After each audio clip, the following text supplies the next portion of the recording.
Hello, very good evening to all of you. Today we will learn about project formulation and analysis. So,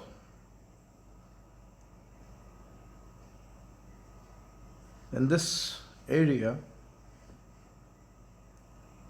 we will discuss that how we formulate the project and what are the points through which a project has to pass through for analysis. So there is various dimensions of the project work which are to be considered throughout the several stages of the project life cycle, both separately and in relation to each other, and in various degrees of detail.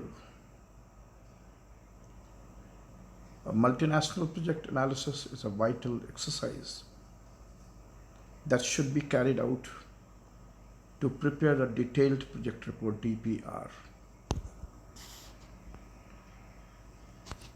So, in this area, we will have to first analyze the project in different dimensions. First of all, we will discuss in the dimensions of technical, that is technical analysis. There are various dimensions: technical, social, financial, economical.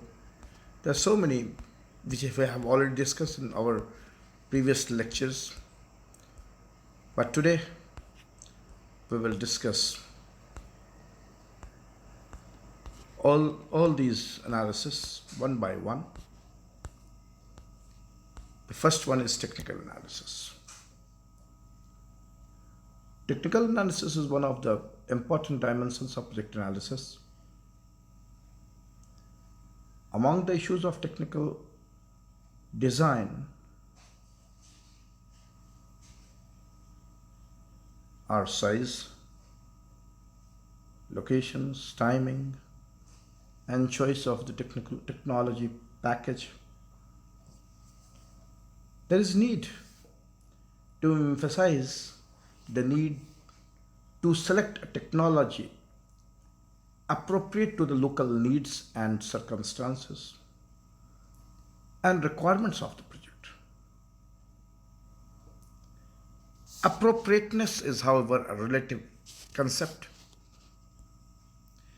It generally means that the technology should be determined in relation to the objective of the project, to the impact on intended beneficiaries, and to local conditions, including the availability and cost of the capital,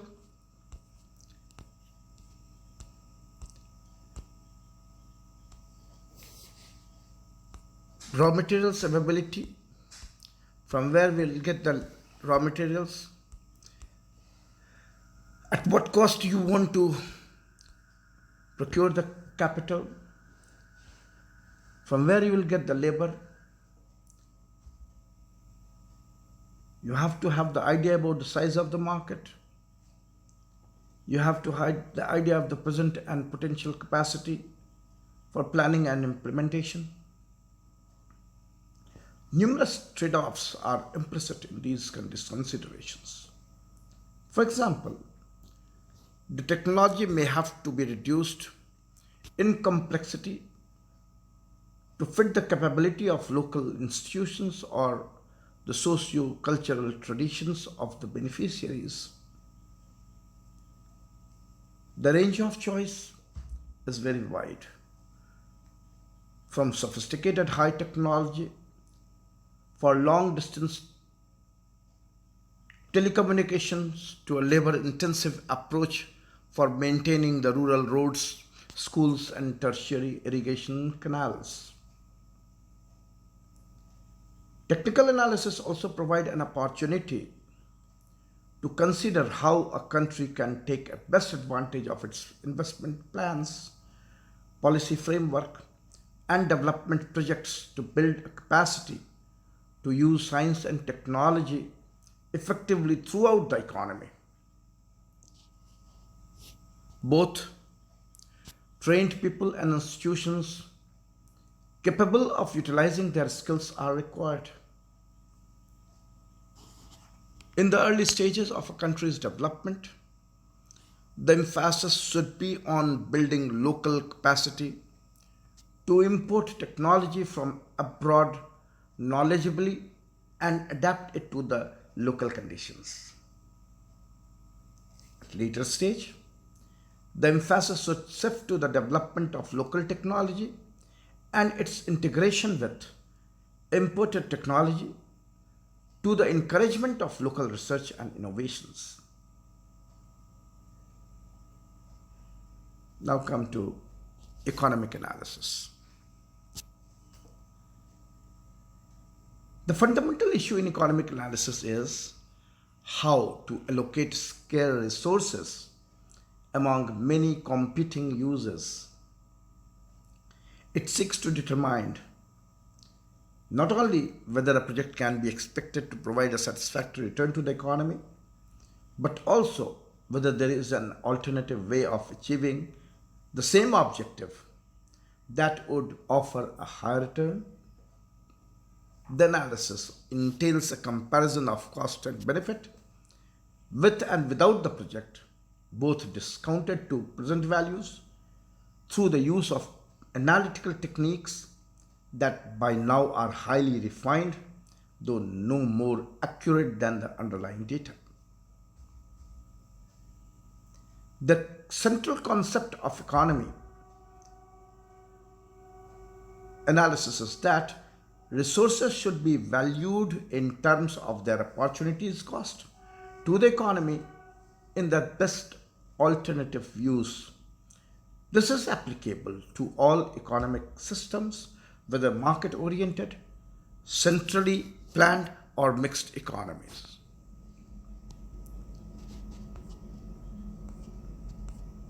So,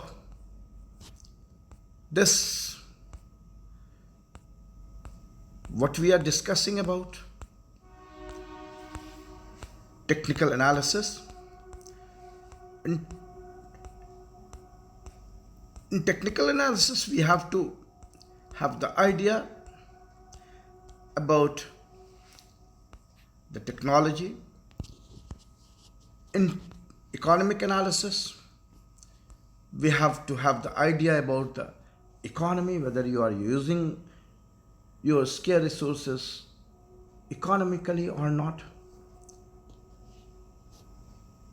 In economic analysis, we have to study that the lending institutions whose lending fund use cost benefit analysis to access the projects they help finance. This analysis is applied in one form or another to fund projects from public resources. Private industrial enterprises also use cost benefit analysis for major investments. It can be a powerful tool if done properly for guiding investment choices. Cost benefit analysis encounters some practical problems. Among them, how to define the situations with and without the project, which should not be confused with the situations before and after the project. How to deal with sunk cost incurred before the analysis. The answer may be ignore or disregard them. How to establish the shadow prices, that is opportunity cost, for labor and capital when market prices are distorted for various reasons, and how to deal with non-quantifiable benefits. For most of these problems, of defining or measurement, reasonable approaches can be found that are consistent with the reliability of the available data. The result of the analysis can be presented as a measure of NPV, net present value, as an IRR, internal rate of return, or as cost benefit ratio. Each has its particular uses. All these types of projects are not amenable to cost benefit analysis. It is not customarily used, for example, in evaluating health and education projects, nor does it have the same meaning in different sectors. In power and water works, for example, where prices are fixed by the government rather than fixed by the marketplace, the economic rate of return is a minimum estimate, more indicative of the appropriateness of the regulatory tariffs than of the real rate return of the economy. Cost benefit analysis, therefore, is not very useful in comparing the merits or relative ranking of projects in different sectors. Much depend on the common sense, judgment, and ingenuity of the analyst. Institutions and bias are also very likely to play a part. These caveats notwithstanding, economic evaluations can introduce a rationality into the decision-making process, identify and measure risks, and avoid some of the more serious mistakes that can occur even in the best laid investment plan. Now come to financial analysis. In financial analysis, what we have to do. In financial analysis, we have to have the idea that from where you will get the fund. Financial analysis issues arise in the course of project design in several ways. In most important universal concern applicable to all types of project is that there be funds sufficient for the project completion as well as operates and maintain it subsequently. This sound obvious, but several development projects have been started without adequate considerations of the future availability of funds. This is particularly true for education projects, in which recurrent cost of teachers' salaries may quickly exceed the capital cost of the facilities, or for projects in irrigations, road, health facilities, water supplies, and other infrastructure, in which facilities once completed may deteriorated rapidly for want of adequate maintenance. A second financial concern is to recover an appropriate portion of the costs from the beneficiaries or users. A cost recovery policy has three separate but related objectives. Number one is economic efficiency. The resources provided under a project are used most efficiently when they are priced in accordance with their marginal or opportunity cost. The extent to which efficiency price can be applied, however, varies widely from sector to sector. Next one is economic distribution. In the interest of equity, the prices or other charges levied to recover costs should take it into considerations differences in income level as affected by the project and inability to pay. Third one is the revenue generations. Government, being in short of resources, need to generate resources from projects. In addition, revenue earning enterprises needs to be made or kept financially viable in rural or urban development, water supply, and other projects are to be replicated on the scale necessary to reach the large number of potential beneficiaries. Difficult trade offs may be required.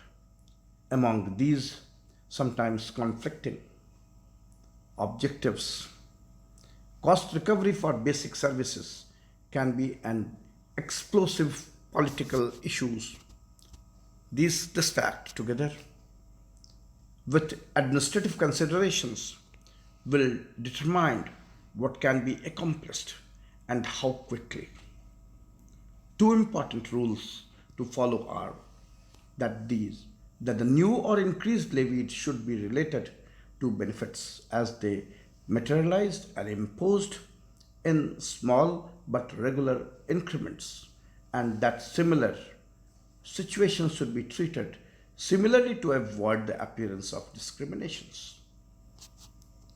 The financial viability of revenue earning enterprises, that is electric and water utilities, because we can get revenues, public and private enterprises, railways, telecommunications, and so on, can be translated into three subsidiary objectives or tests to perform. Number one, will the enterprise have sufficient revenues to earn a reasonable return on its invested capital?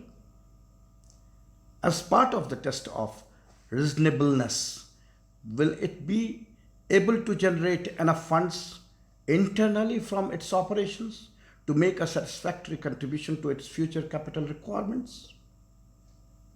Number two, will the capital structure of the enterprise enable it to meet all of its capital obligations, including services?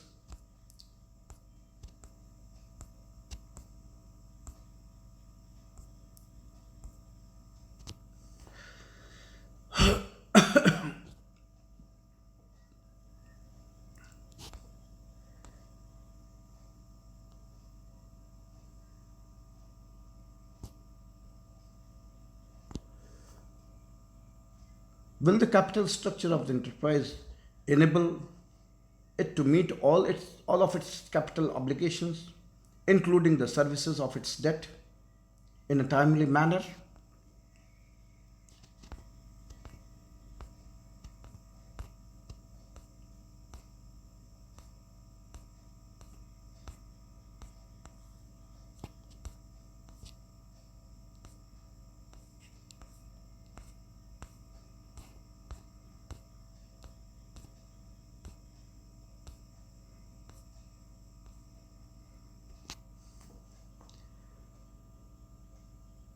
Will the capital structure of the enterprise enable it to meet all of its capital obligations, including the services of its debt, in a timely manner?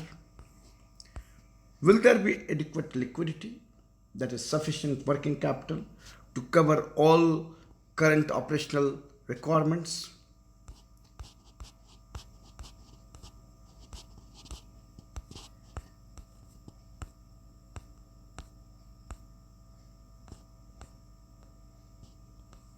Emphasis, Emphasizing financial viability is an important means of enforcing disciplines on an enterprise and encouraging efficient management and use of resources. There is always some scope for improving financial performance by raising operating standards and reducing waste. Achieving financial viability will ultimately throw issues of tariff policy into bold relief. In many cases, increases in price, often substantial, will be necessary to reach the financial objectives. To raise the price to a basic product or services that figures prominently in the cost of living requires political courage. But not to raise the price may in the long run have even more adverse economic and therefore political consequences. During an inflationary period, government are especially reluctant to increase the cost of basic goods and services.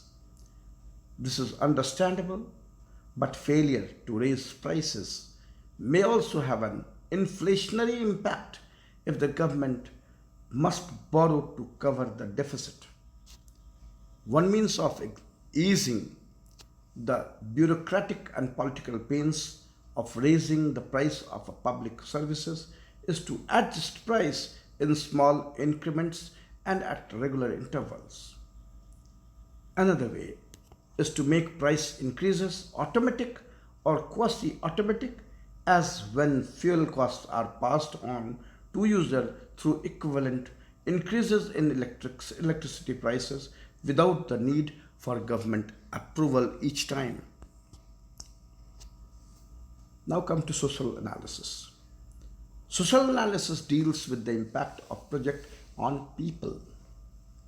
Its role is to consider the suitability for the proposed project design for the people it is intended to serve, to make proposals for improving the fit between the two, and to fashion strategies for project implementation that can be expected both to win and hold people's support and to achieve project's goal by inducing changes in social attitudes and behavior. Some projects in such fields as rural developments, education, and health are clearly oriented towards people. Infrastructure projects such as power, communications, transportations, etc. are less so, but even these may have to deal effectively with people as workers or consumers in order to achieve their objectives. A project that runs counter to or ignores the traditions, values, and social organizations of the intended beneficiary, or that is based on objectives which they do not share, has little prospect of success. Social analysis are relatively new dimensions in project analysis. Focuses on four principal areas. Number one, the social culture, the socio-cultural and demographics characteristics of the project populations. Number two, the way in which the project population is organized to carry out productive activities. Number three, the project's cultural acceptability, including its capacity for both adapting to people's behavior and perceived needs and for bringing about changes in them. The strategy necessary to elicit commitments from the project populations and to ensure their sustained participation throughout the project cycle. Predicting social behavior is even more uncertain than forecasting financial or economic performance. Project planners have made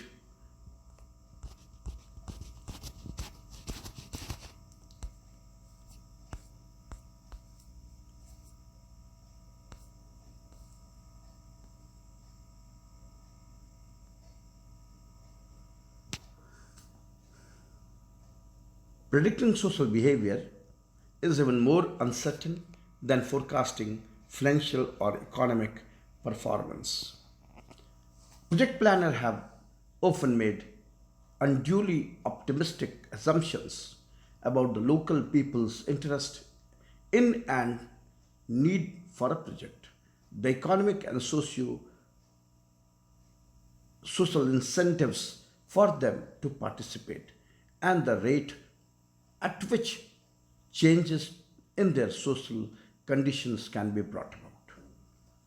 Social analysts with professional training and broad experience can improve the projections, but more importantly, they can make a significant contributions to a project success by helping to design effective organizations and approaches to achieve desirable changes in social behavior.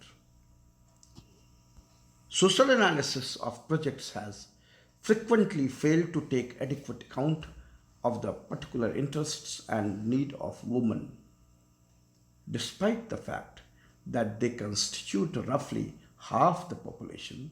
Women have reaped far less than their share of the benefits of development. Women tend to have less schooling than men.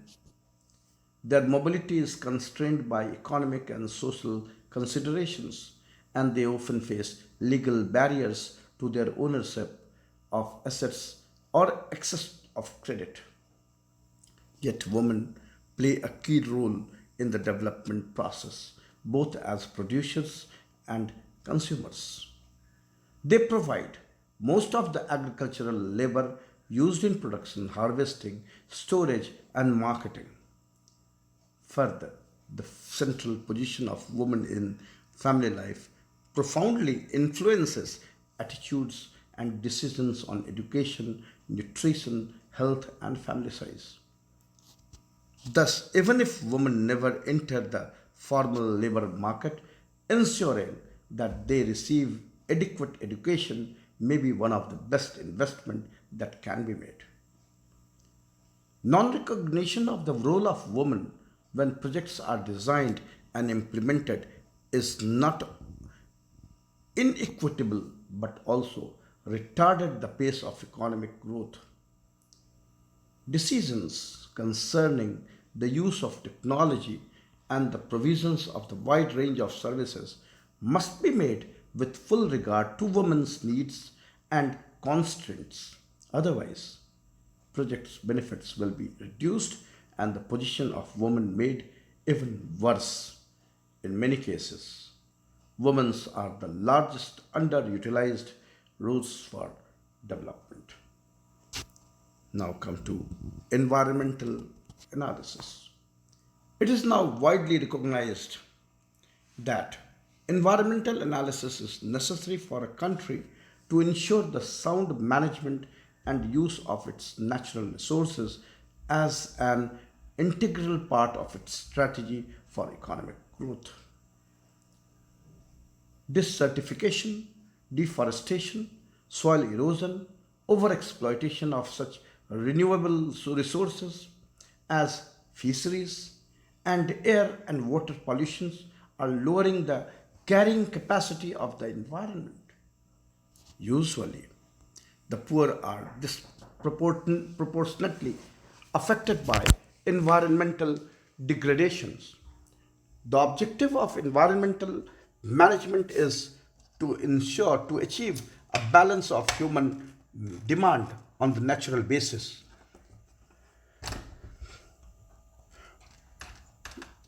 and ability of that resources based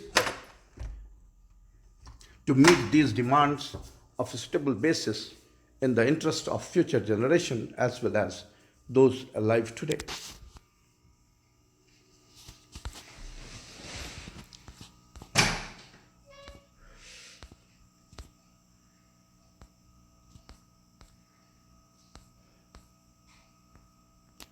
With careful environmental management, the pace of economic and social progress need to be slowed. In environmental work, the ounce of prevention is almost always more important and less costly than the pound of cure. Sometimes remedial action may not be screened to detect those with a potentially harmful impact on the environment. Most environmental problems, if properly anticipated, can be dealt with at relatively small cost, usually less than 5% of the total project cost. Analysis of trade offs between different design features and their environmental costs and benefits should be a routine part of project work. The analysis is complicated, however, by the fact that the standard time discounting methodology gives insufficient weight to environmental cost and benefits of their long term nature. Now, come to logistics. Managing the logistic process is an important aspect of project implementation. Delays in acquiring the necessary goods and works are likely to be compounded into future delays and increased cost for the projects as a whole. Logistic is therefore a process to be carefully planned, organized, and managed. The more so since the number of ways things can go wrong sometimes appears endless. Logistic management must serve three objectives. The first is to help ensure the efficient execution of the project by acquiring materials and equipment with the optimal combination of quality, price, and delivery system. The second is to promote such national goals as the development of indigenous industry, the balanced regional development of industry, or the support of small scale enterprises. The third is to comply with the procurement regulations of any external lending institutions helping to finance the project. There are wide variety of types and methods of logistics. The one which is most appropriate depends on the size and nature of the project, the particular materials or equipment to be procured, and the regulations of lending agencies. For large projects, international competitions bidding is generally the best way of ensuring efficient logistics, safeguarding against wastes or corruptions, and satisfying the interest of lending agencies that are qualified firms be permitted to bid. Local competitive bidding is more appropriate for small scale procurement of materials and equipment in which foreign firms will not be interested. Changes in procure procedures may be necessary to ensure effective competition among local firms. Obtaining consulting services raises different issues. First, there is question of need. Most of the service for which consultants might be recruiting can in particular be provided by local staff of the project organization if they are competent, experienced, and available. When such in house capacity does not exist and cannot be put in place by additional training soon enough to meet the demand of the project, the next best choice is the use of local consulting firms. Establishing a local consulting industry is desirable both to provide some competition, to stimulate project staff, and to supply more specialized skills or expert services. When local services are not available, consulting firms from other regions may be explored. This has a dual advantage of better knowledge and understanding of comparable local conditions and relatively low costs. There will remain, however, some projects, especially the large complex projects requiring high level of technical knowledge, for which only expatriate consultants from developed countries are suitable.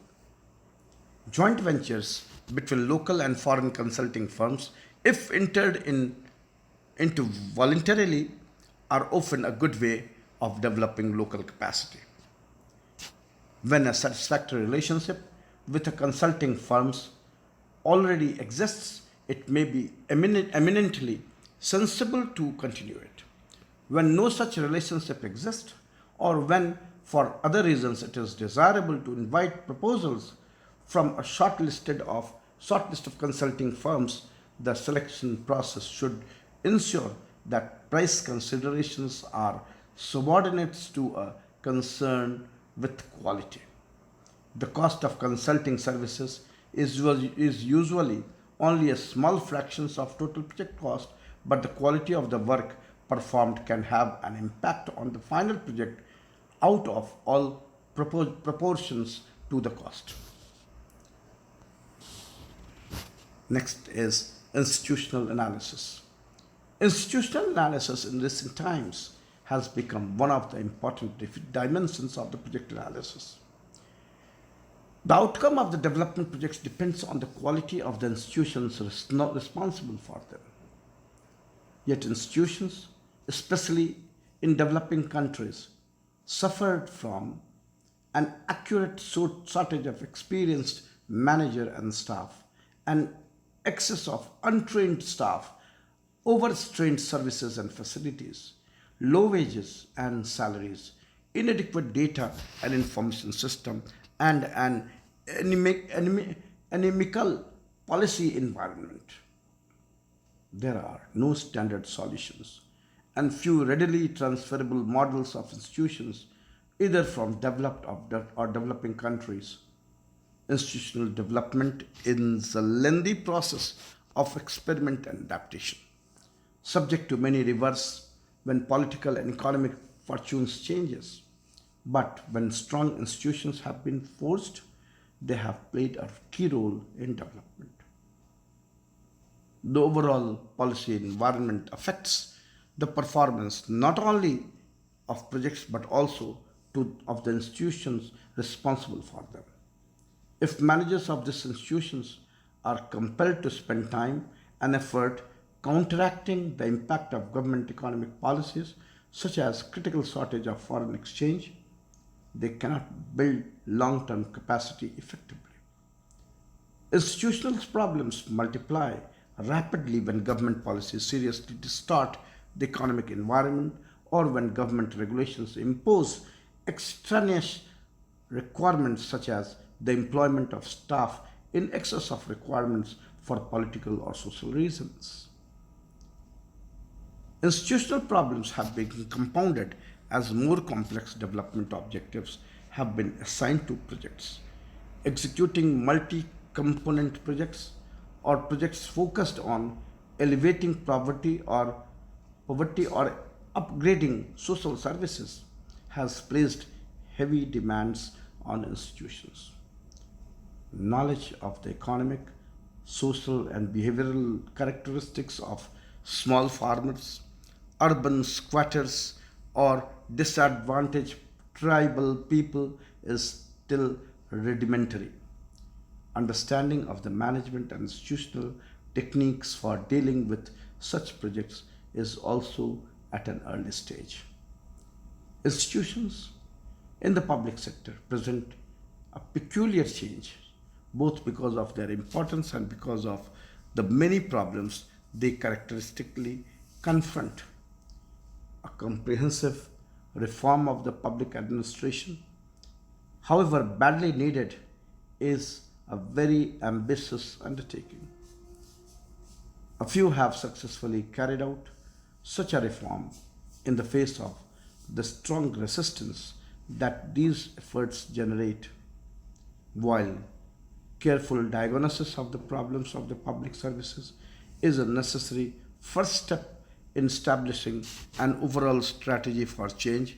Implementing the strategy with almost invariably call for a selective approach. The best results have been achieved by concentrating on a few of the more critical problems. The problems to be tackled first are those that seriously constrain the performance of the public administration and that are within its capacity to solve. In addition, it should possible to mobilize and maintain public support for the effort. There are a number of central government and state government undertakings, and the performance of many of these undertakings have been far from satisfactory. Serious concerns have been growing about the need to increase their efficiency, reduce their deficit that burden the public budget, and avoid the political interference in their affairs. Giving the preponderance of the public enterprise in the country's economy, reforming them has repercussions going far beyond improved project performance. Since 1991, the government, in fact, is beginning to devote considerably effort to limiting the spread of public enterprises and to transferring ownership of some of these enterprises to the private sector. The legitimate demands of the public sector are very large, and the capacity for public management is among the scarcest of development resources. This capacity should therefore be reserved for use where it is most needed and most likely to be efficacious. Government should exercise great caution in deciding which fields are appropriate for public ownership. For those agriculture and institutional public undertakings carrying out processing,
since 1991, the government in fact is beginning to devote considerable effort to limiting the spread of public enterprises and to transferring ownership to some of these enterprises to the private sector.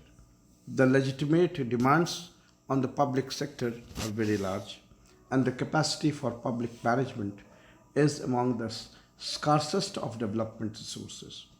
This capacity should therefore be reserved for use where it is the most needed and most likely to be efficacious. Government should exercise great caution in deciding which fields are appropriate for public ownership. For those agricultural and institutional public undertakings carrying out our processing, manufacturing, or marketing operations that private producers and traders can do efficiently, the simple answer may be to abolish them. For those state undertakings, reducing the number of staff, rationalizing their structures, and recruiting and promoting staff on the basis of competence are some of the measures needed. In short, what is needed is downsizing or smart sizing of the enterprises. Policy reforms are being tried to improve the rules of the game under which the enterprise operate. This reform has two objectives: to give public enterprises greater authority and autonomy to carry out their activity in accordance with broad goals and specific performance target agreed on with results, while improving the flow of information to the government about their performance. Widespread weaknesses of development institutions, particularly but not exclusively in the public sector, is the shortage of qualified managers at the middle and upper echelons and of experienced specialists such as technical and financial professionals. In the long run, the educational system in all of its form, from primary education through university, vocational schools and management institutions, must provide the solution. In the short run, assistance from consultants or non-resident citizens with high technical and managerial talents can be sought. However, care should be taken to see that it does not delay the development of local technical and managerial skills. Whatever the source of management, greater attention to organized questions and improved management, accounting and information system and procedures can enhance effectiveness. Continuity of management is important, and frequent changes for political reasons are highly disruptive. One fruitful approach of strengthening management in the public service is through improved incentives. Salary and other financial incentives for officials in public service cannot normally match those in the private sector, but this parity can be narrowed. In particular case, elements of the financial package other than pay can also be improved without disturbing prevailing standards in the public service.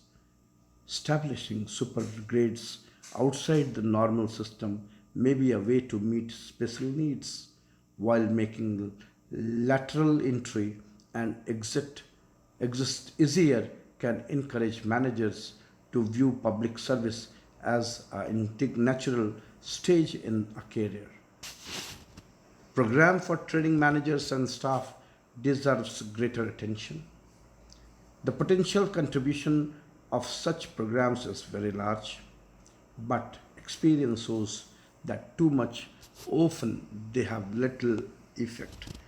Training program cannot be added on to the project at the last moment but must be carefully planned in advance and properly executed. Sufficient resources must be provided and skilled trainers recruited. As a general rule, the close training is to workplace in which it will used, the more effective it is likely to be. Thank you very much. This is all about your project formulation and analysis. So, in the next lecture, we will discuss about the project life cycle. So, thank you very much for listening this lecture.